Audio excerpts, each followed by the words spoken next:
শীতের সন্ধ্যাতে গরম গরম চটপটা স্বাদের মুখরোচক কিছু হলে সন্ধ্যাটা পুরো জমে যায়। চলুন আজ বানিয়ে নিই এইরকমই চটপটা স্বাদের পনির টিক্কা।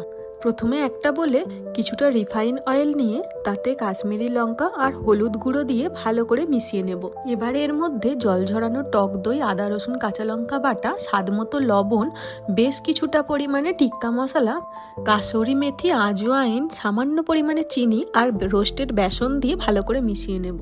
এরপর কিউব করে কেটে রাখা পেঁয়াজ, ক্যাপসিকাম, পনিরের টুকরো ভালো করে মশলার সঙ্গে মিশিয়ে কিছুক্ষণের জন্য রেস্টে রেখে দেব। এবার একটা স্কিওয়ার্সের মধ্যে পনির, পেঁয়াজ আর ক্যাপসিকামের টুকরোগুলো পরপর সাজিয়ে নিয়ে এয়ার ফ্রায়ারে দিয়ে ভেজে নেব। আপনারা চাইলে ফ্রাইং প্যানে শ্যালো ফ্রাইও করতে পারেন। একবার এভাবে বাড়িতে বানিয়ে দেখুন, কথা দিচ্ছি রেস্টুরেন্টের স্বাদের থেকে কিছু অংশে কম হবে না।